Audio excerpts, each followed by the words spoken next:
प्रिय छात्रों, मैं Sandeep Kumar Singh learn to study YouTube channel पर आपका स्वागत करता हूं।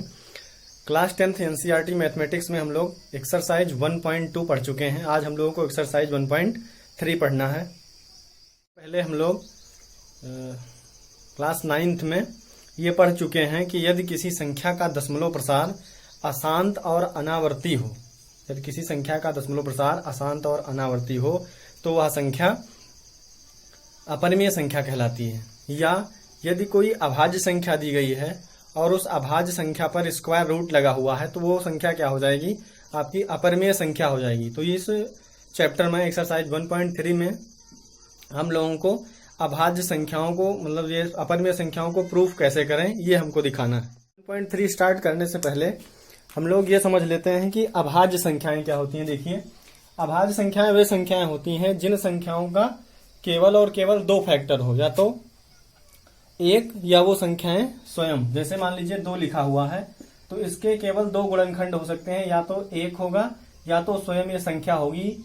2 गुणनखंड के अतिरिक्त कोई तीसरा गुणनखंड इस संख्या का नहीं हो सकता है, इसलिए संख्या क्या होगी? अभाज्य संख्या होगी। या ये कह सकते हैं कि एक ऐसी संख्या जो या तो 1 से विभाजित हो या स्वयं से विभाजित हो, क्या कहलाएगी? अभाज्य संख्या कहलाएगी। तो यहाँ पे 2 एक अभाज्य संख्या है और 2 सबसे छोटी अभाज्य संख्या है और 2 सम अभाज्य संख्या भी है। तो यहाँ पे देख लीजिए, एक संख्या 3 लिखा हुआ है, 3 के भी देखिए केवल 2 ही गुणनखंड होंगे, या तो 1 होगा, दूसरा क्या होगा? 3। तो एक ऐसी संख्या जिसके केवल 2 ही गुणनखंड हो, क्या कहलाएगी? अभाज्य संख्या कहलाएगी। और यहाँ पे भाज्य संख्या की बात करें तो वह संख्या जिसके 2 से अधिक गुणनखंड हो, क्या कहलाएगी? भाज्य संख्या कहलाएगी। जैसे मान लीजिए क्या लिखा हुआ है? 4 के देखिए एक तो 1 गुणनखंड होगा, इसका 2 होगा और क्या होगा? 4। तो यहाँ पे 4 का देखिए 3 गुणनखंड हो जा रहे हैं, 2 से अधिक गुणनखंड हो जा रहे हैं, इसलिए 4 क्या हो जाएगी? भाज्य संख्या हो जाएगी। तो यहाँ पे देखिए 4 सबसे छोटी भाज्य संख्या भी है और इसको समभाज्य संख्या, सबसे छोटी समभाज्य संख्या भी बोलते हैं। उसके बाद एक कॉन्सेप्ट और यहाँ पे है, सह अभाज्य संख्याएं। सह अभाज्य संख्याएं जो कि यहाँ पे एक्सरसाइज 1.3 में यूज होने वाला है। ये सह अभाज्य संख्याएं क्या होती हैं? सह अभाज्य संख्याएं वे संख्याएं हैं जिसमें एक के अतिरिक्त और कोई दूसरी संख्या कॉमन ना हो, गुणनखंड कॉमन ना हो, वो संख्या क्या कहलाएगी? सह अभाज्य संख्या कहलाएगी। जैसे मान लीजिए लिखा हुआ है 15 और 16, 15 और 16 लिखा हुआ है यहाँ पर देखिए। तो 15 और 16 में एक के अतिरिक्त और कोई गुणनखंड कॉमन नहीं है और कोई संख्या यहाँ पे कॉमन नहीं है। जैसे मान लीजिए 15 को क्या लिख सकते हैं? इसका गुणनखंड क्या होगा? 1 होगा, 3 होगा, 5 होगा और स्वयं क्या होगा? 15। और 16 का गुणनखंड देखिए क्या होगा? 1 होगा, 2 होगा, 4 और स्वयं यहाँ पे 8 भी होगा और क्या होगा? 16। तो यहाँ पर देखिए 1 के अतिरिक्त और कोई गुणनखंड यहाँ पर कॉमन नहीं मिलने वाला है, इसलिए 15 और 16 क्या हो जाएंगी? अभाज्य संख्या, सह अभाज्य संख्याएं हो जाएंगी। इस प्रकार हम कह सकते हैं कि वे संख्याएं जिसमें 1 के अतिरिक्त और कोई गुणनखंड कॉमन ना हो, क्या कहलाएंगी? सह अभाज्य संख्याएं कहलाएंगी। एक दूसरा एग्जाम्पल देख लीजिए। मान लीजिए क्या लिखा हुआ है? 8 और 9 लिखा हुआ है। तो 8 और 9 ये दोनों भी क्या हैं?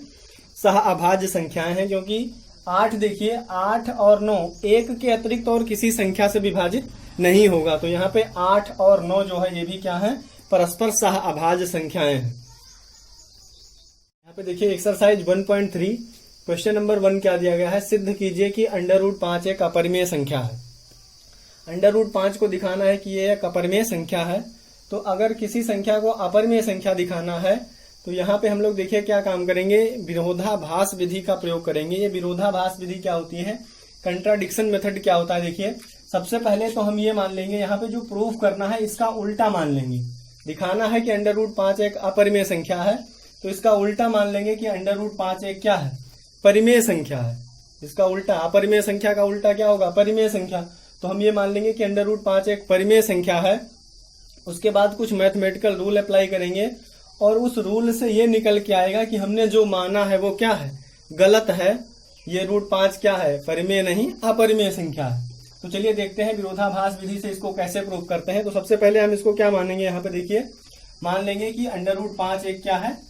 परिमेय संख्या है। यहाँ पे मान लेंगे, माना √5 एक परिमेय संख्या है। √5 एक परिमेय संख्या है। अब देखिए, हमने मान लिया √5 एक परिमेय संख्या है, तो हम जानते हैं कि कोई भी परिमेय संख्या अगर है, कोई संख्या परिमेय संख्या है, तो उस संख्या को हम p/q के रूप में लिख सकते हैं। कोई भी परिमेय संख्या अंश तथा हर के रूप में लिखी जा सकती है। तो अगर ये √5 एक परिमेय संख्या है तो इसको हम क्या लिख सकते हैं, √5 को p/q के रूप में लिख सकते हैं। तो हमने लिख दिया क्या, √5 या √5 इक्वल टू क्या गया यहाँ पे p/q, जहां पे p और q क्या होगा, देखिए p और q को सह अभाज्य संख्या होनी चाहिए। जहां p और q क्या होंगे, p और q सह अभाज्य संख्याएं हैं, सह अभाज्य संख्याएं हैं। यहाँ पे p और q क्या होंगी, सहभाज्य संख्याएं। इसके पहले सहभाज्य संख्याएं आपको बताया गया है कि p और q में एक के अतिरिक्त और कोई भी संख्या यानी कोई भी गुणनखंड कॉमन नहीं होगा। तो हमने मान लिया कि यहाँ पे √5 एक परिमेय संख्या है। अगर कोई भी परिमेय संख्या है तो उसे p/q के रूप में लिख सकते हैं। हमने लिख दिया √5 को क्या, p/√5 बराबर क्या गया, p/q। उसके बाद का क्या काम करेंगे, देखिए क्रॉस मल्टीप्लाई कर देंगे तो √5 का गुणा इसमें हो जाएगा, तो क्या जाएगा, √5 × q इक्वल टू क्या जाएगा, p। उसके बाद देखिए क्या काम करेंगे, दोनों पक्षों का वर्ग कर दीजिए। दोनों पक्षों का वर्ग करने पर, दोनों पक्षों का वर्ग करने पर तो √5 का स्क्वायर करोगे तो क्या जाएगा, 5। √5 का स्क्वायर मतलब क्या हुआ, √5 को √5 से गुणा करिए, क्या जाएगा 5। और q का स्क्वायर करोगे क्या जाएगा, q square is equal to क्या जाएगा, यहाँ पर देखिए p स्क्वायर। और इसको मान लीजिए क्या, इक्वेशन 1।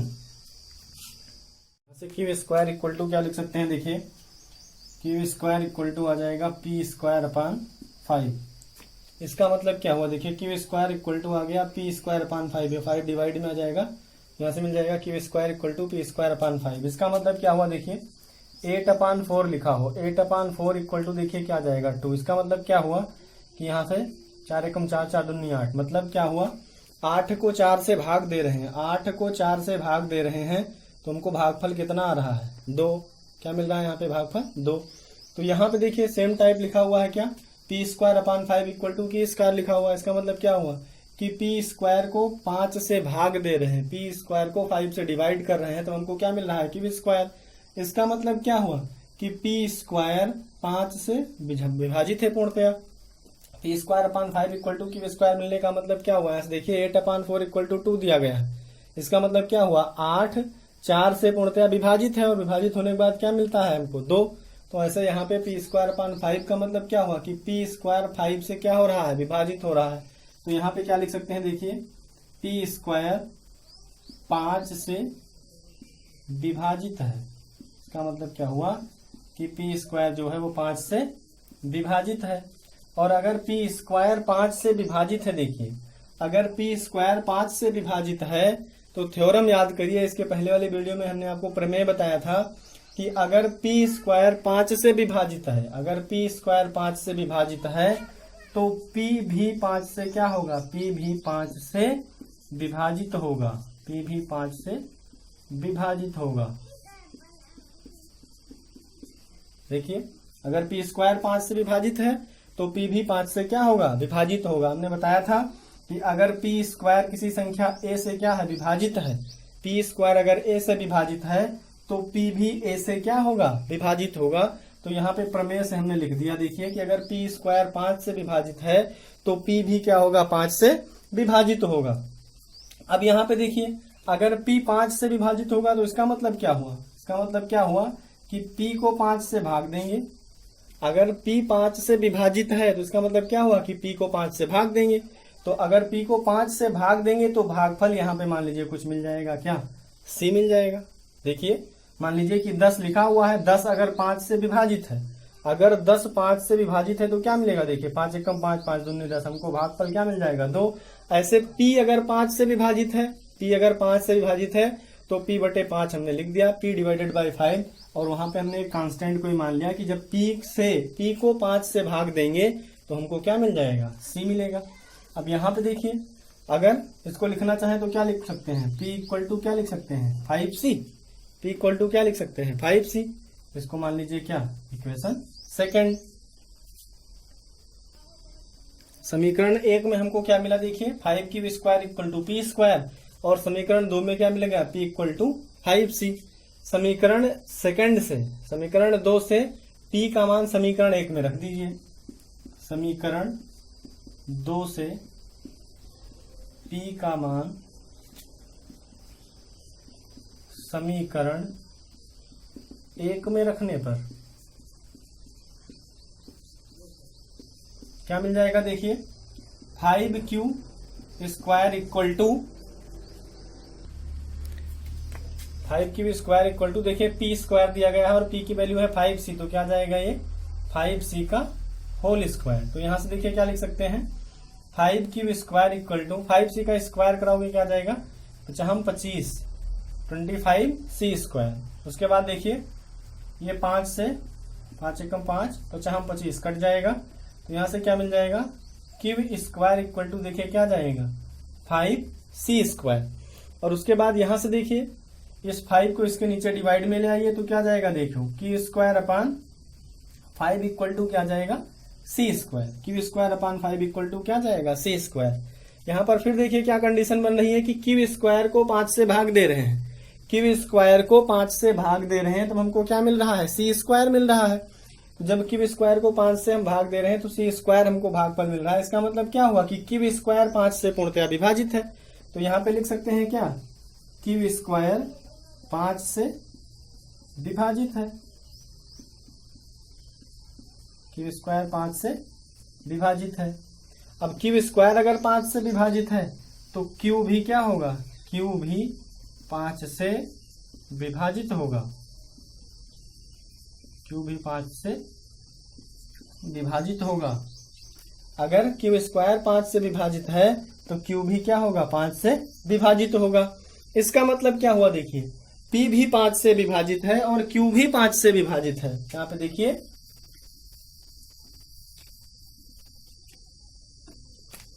यहाँ पे लिख दे रहे हैं P और Q दोनों 5 से क्या है 5 से विभाजित हैं, 5 से विभाजित है। P और Q दोनों अगर 5 से विभाजित हैं इसका मतलब क्या हुआ, इसका मतलब क्या हुआ कि P और Q दोनों में 5 क्या है एक उभयनिष्ठ गुणनखंड है। अतः P और Q में 5 उभयनिष्ठ गुणनखंड है।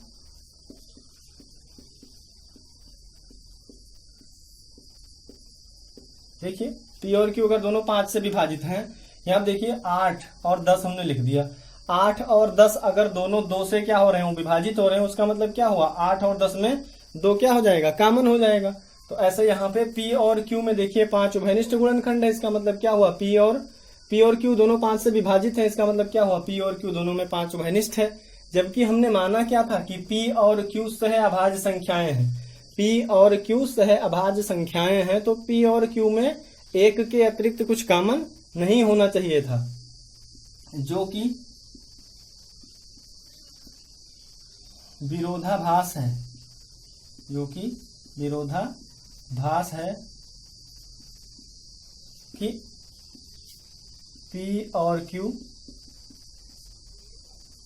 सह अभाज्य संख्याएं हैं। इस पार्ट का क्या हो जाएगा P और Q सह अभाज्य संख्याएं हैं, इसका ये विरोध कर रहा है कि P और Q में अगर 5 उभयनिष्ठ गुणनखंड है तो P और Q सहभाज्य संख्याएं कैसे हैं। इसका मतलब क्या हुआ, या तो ये निकल के आ रहा है ये गलत है, या तो जो हमने माना है वो गलत है। तो ये देखिए ये तो मैथमेटिकल रूल के हिसाब से आया है कि P और Q में 5 क्या है उभयनिष्ठ गुणनखंड है, इसलिए जो सॉल्व करके हमने निकाला है ये जो पार्ट आया है ये गलत नहीं हो सकता है। इसका मतलब क्या हुआ कि हमने जो माना है ये वाला पार्ट क्या है गलत है। तो यहाँ पे अतः हम लिख देंगे क्या, अतः हमारी संकल्पना क्या थी गलत थी, अतः हमारी संकल्पना गलत है।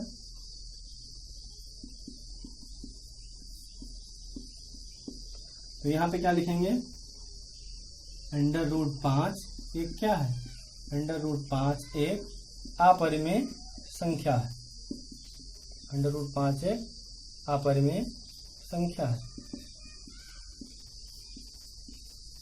एक बार फिर से समझ लीजिए, हमने सॉल्व किया तो हमको पता चला क्या कि P और Q दोनों क्या है, 5 से विभाजित हैं।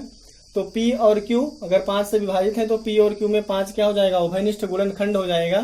तो अगर P और Q में 5 उभयनिष्ठ है तो इसका मतलब क्या हुआ कि ये पार्ट जो हमने माना था वो क्या हो जाएगा, P और Q सहवाद संख्याएं, ये गलत हो जाएगा क्योंकि यहाँ P और Q में केवल एक कॉमन होना चाहिए, जबकि यहाँ क्या आ रहा है, 5 कॉमन आ रहा है। इसका मतलब क्या हुआ कि P और Q या तो सहभाज्य संख्याएं नहीं है, या तो हमने ये जो माना है ये वाला पार्ट गलत है, या तो यहाँ पे जो ये आ रहा है कि उभयनिष्ठ गुणनखंड है ये गलत है।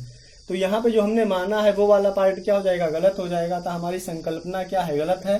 तो हमने माना क्या था कि √5 एक परिमेय संख्या है, तो परिमेय संख्या ना होकर √5 एक क्या हो जाएगी, अपरिमेय संख्या हो जाएगी। ये यहाँ से क्या हो जाएगा, प्रूफ हो जाएगा। इसी प्रकार आप √7 को, √2 को, √11 को, √13 को ऐसे करके आप दिखा सकते हैं कि √7, √2, √11, √13 एक क्या है, अपरिमेय संख्याएं हैं। तो ये आपके लिए होमवर्क हो जाएगा, इसको सॉल्व करके देखिएगा कि √7 या √2 या √11, √13 अपरिमेय संख्याएं हैं, इसको आप प्रूफ करिएगा। आप √2 को और √3 को तो जरूर दिखा दीजिएगा कि √2 और √3 क्या है, अपरिमेय संख्याएं हैं। उसके बाद देखिए नेक्स्ट क्वेश्चन दिया गया है, क्वेश्चन नंबर 2, एक्सरसाइज 1.3 का क्वेश्चन नंबर 2 क्या दिया गया है, दिया गया है कि सिद्ध कीजिए कि 3 + 2√5 एक अपरिमेय संख्या है। क्वेश्चन लिखा हुआ है कि सिद्ध कीजिए कि 3 + 2√5 एक क्या है, अपरिमेय संख्या है। तो हम सबसे पहले क्या काम करेंगे, फिर से वही कंट्राडिक्शन मेथड यूज करेंगे। क्या मान लेंगे, माना कि 3 + 2√5 एक क्या है, एक परिमेय संख्या है। ये मान लेंगे कि ये क्या है, एक रेशनल नंबर है, परिमेय संख्या है। अब देखिए अगर यहाँ पे 3 + 2√5 एक परिमेय संख्या है तो ये भी P/Q के रूप में या A/B के रूप में लिखी जा सकती है, या अंश तथा हर के रूप में लिखी जा सकती है। तो यहाँ पे क्या लिख देंगे, 3 + 2√5 = क्या जाएगा, A/B लिख दीजिए या P/Q लिख दीजिए। तो हमने यहाँ पे लिख दिया A/B, जहां A और B क्या होंगी, A और B सहअभाज्य संख्याएं हैं,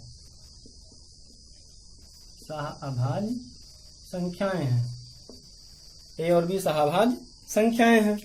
अब देखिए उसके बाद इसको थोड़ा सा सॉल्व करते हैं तो क्या मिलेगा, देखिए 2√5 = क्या जाएगा, A/B - 3। 2√5 क्या जाएगा, ये 3 पक्षांतर करेंगे तो क्या जाएगा, 2√5 = A/B - 3। यहाँ से थोड़ा हर बराबर करा दीजिए तो क्या जाएगा, 2√5 = A, B का इधर मल्टीप्लाई होगा क्या जाएगा, 3B A - 3B/V। उसके बाद देखिए यहाँ से √5 क्या लिख सकते हैं, A - 3B क्या जाएगा, 2B। इसको मान लीजिए क्या, इक्वेशन 1। अब उसके बाद देखिए इस पार्ट को देखिए, A और B कोई संख्याएं हैं, A और B कोई संख्याएं हैं, या यहाँ पे अगर सहअभाज्य संख्याएं हैं तो सहअभाज्य संख्याएं कोई मान लीजिए, A = 2 मान लीजिए और B = क्या मान लीजिए, 3 मान लीजिए। तो A = 2 और B = 3 यहाँ पे रखिए तो क्या मिलेगा, देखिए 2 - 3 × क्या जाएगा, ये 3 / 2 × क्या जाएगा, 3। इसको सॉल्व करेंगे तो 2 - 3 3 जा 9 डिवाइडेड बाई कितना जाएगा, 2 3 जा 6। इसको और सॉल्व करेंगे तो आएगा -7/6। क्या मिल जाएगा यहाँ पर, -7/6। तो यहां से देखते हैं -7/6 क्या होगा, एक परिमेय संख्या होगी। इसका मतलब क्या हुआ, A और B के किन्हीं मानों के लिए अगर A और B कोई सहभाज्य संख्याएं हैं, यहाँ पे कुछ रखेंगे और इसको सॉल्व करेंगे तो A - 3B/2B क्या मिलेगा हमको, एक परिमेय संख्या मिलेगी। क्या, यहां से देखिए A - 3B/2B क्या मिलेगी, एक परिमेय संख्या है, एक परिमेय संख्या मिलेगी हमको। मैंने आपको सॉल्व करके दिखाया कि A - 3B/2B क्या है, एक परिमेय संख्या है। अब A - 3B/2B एक परिमेय संख्या है तो देखो ये दोनों क्वांटिटी क्या है, बराबर तो हैं, √5 और 2 ये वाला पार्ट दोनों देखो क्या है, बराबर है। तो अगर ये परिमेय संख्या है तो रूट 5 भी क्या होनी चाहिए। अतः यहाँ पे देखिए, अतः स्क्वायर रूट 5 भी क्या होनी चाहिए, एक परिमेय संख्या होनी चाहिए, एक परिमेय संख्या होगी।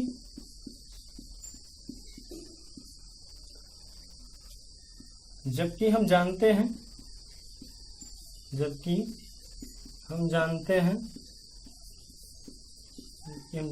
कि अंडर रूट 5 क्या है, अंडर रूट 5 एक, अभी प्रूफ किया है कि अंडर रूट 5 क्या है, एक अपरिमेय संख्या है।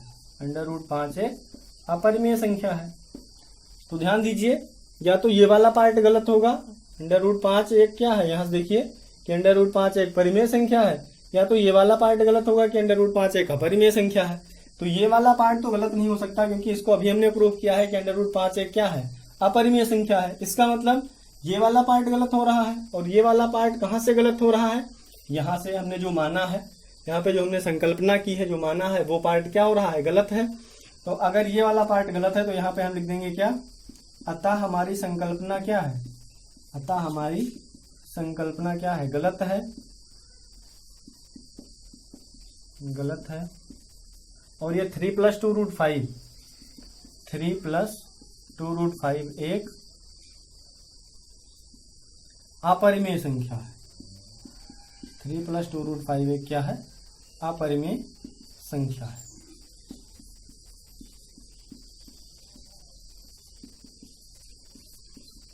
समझ लीजिए एक बार फिर से कि a-3b/2b एक परिमेय संख्या निकल के आई, और ये दोनों पार्ट बराबर है, इसलिए ये भी क्या होनी चाहिए, अंडर रूट 5 भी एक परिमेय संख्या होनी चाहिए। जबकि हमें ये पता है कि रूट 5 क्या है, एक अपरिमेय संख्या है। इसका मतलब हमने यहाँ पे जो माना है वो गलत है, इसलिए हमने लिख दिया था हमारी संकल्पना क्या है, गलत है। और 3 + 2 रूट 5 एक क्या हो जाएगी, अपरिमेय संख्या हो जाएगी।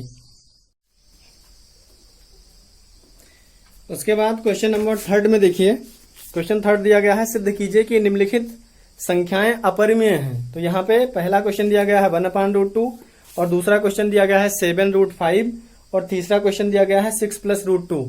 तो पहला और तीसरा क्वेश्चन ये आपके लिए होमवर्क दे रहे हैं, क्योंकि आप पहले इसमें दिखाइएगा कि अंडर रूट 2 एक अपरिमेय संख्या होती है। उसके बाद ये क्वेश्चन आप लगाइएगा, पहला और तीसरा। क्वेश्चन नंबर इसमें सेकंड जो दिया गया है उसको हम लोग सॉल्व करते हैं। देखिए क्वेश्चन नंबर 2 दिया गया है, 3 का सेकंड पार्ट दिया गया है 7√5। इसको दिखाना है कि ये क्या है, एक अपरिमेय संख्या है। तो सबसे पहले हम मान लेंगे क्या, माना कि 7√5 एक क्या है, परिमेय संख्या है। इसको हम मान लेंगे कि ये क्या है, एक परिमेय संख्या है। हमने मान लिया कि 7√5 एक क्या है, परिमेय संख्या है। तो अगर ये परिमेय संख्या है 7√5, तो इसको लिख सकते हैं, देखिए 7√5 इक्वल टू क्या जाएगा, a/v के रूप में। कोई भी परिमेय संख्या होगी तो उसको p/q के रूप में लिखा जा सकता है, और p/q के रूप में यहाँ पे लिखा जा सकता है, जहां पे a और b क्या होंगे, a और b सह-अभाज्य संख्याएं हैं, a और b सह-अभाज्य संख्याएं हैं। उसके बाद देखिए इसको थोड़ा और सॉल्व कर लेंगे तो क्या जाएगा, यहां से √5 इक्वल टू क्या जाएगा, a/7b। √5 इक्वल टू a/7b आ जाएगा। अब देखिए इसको मान लेते हैं इक्वेशन फर्स्ट, और a/7b को देखिए, a और b सह-अभाज्य संख्याएं हैं। तो यहाँ पे a/7b जब इसको सॉल्व करोगे, a की और b की कोई भी वैल्यू रख के, तो a/7b जो भी कुछ मिलेगा वो क्या मिलेगा, एक परिमेय संख्या मिलेगी। तो यहां से सीधा सीधा लिख रहे हैं, देखिए a/7b क्या है, एक परिमेय संख्या है। a/7b एक परिमेय रेशनल नंबर है, ये परिमेय संख्या है। a/7b एक परिमेय संख्या है। आप ध्यान दीजिए, a इक्वल टू क्या मान लो 2, b इक्वल टू क्या मान लीजिए 5। अब यहाँ पे a और b देखिए सहभाज्य संख्याएं हैं, वैल्यू रख दीजिए तो क्या जाएगा, 2/7 × 35 क्या जाएगा, ये 2/35, और 2/35 क्या है, एक परिमेय संख्या है। तो a/7b क्या मिलेगी, एक परिमेय संख्या मिलेगी। और a/7b किसके बराबर है, अंडर रूट 5 के बराबर है। इसका मतलब क्या हुआ, अतः अंडर रूट 5 भी क्या होना चाहिए, अतः अंडर रूट 5 एक क्या होगी, एक परिमेय संख्या होगी, परिमेय संख्या होगी। जबकि हम जानते हैं लेकिन हम जानते हैं कि √5 क्या है, एक अपरिमेय संख्या है।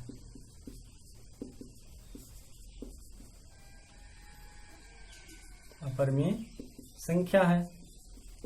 तो इसका मतलब क्या हुआ, इसका मतलब जो हमने संकल्पना की है वो गलत है। तो यहां से लिख देंगे अतः हमारी संकल्पना क्या है, अतः हमारी संकल्पना गलत है।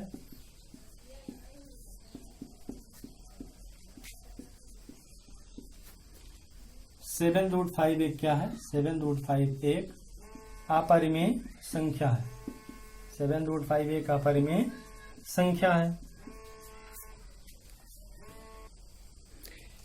एक्सरसाइज 1.3 का जो भी क्वेश्चन छोड़ा गया है आप लोग सॉल्व उसको जरूर करिए, और सॉल्व करने के बाद जो भी लोग व्हाट्सएप ग्रुप से जुड़े हुए हैं वो अपनी कॉपी जरूर एक बार चेक करवाएं कि हाँ समझ में आ रहा है या नहीं समझ में आ रहा है, और क्वेश्चन को सॉल्व करते रहिए। जो ना समझ में आए उसको कमेंट के द्वारा चाहे व्हाट्सएप पर या यूट्यूब पर कमेंट करके जरूर बताएं कि ये पार्ट हमारे समझ में नहीं आया है, तो उसको समझाने का फिर से प्रयास किया जाएगा। और उसके बाद नेक्स्ट वीडियो में हम लोग मिलेंगे एक्सरसाइज 1.4 के साथ।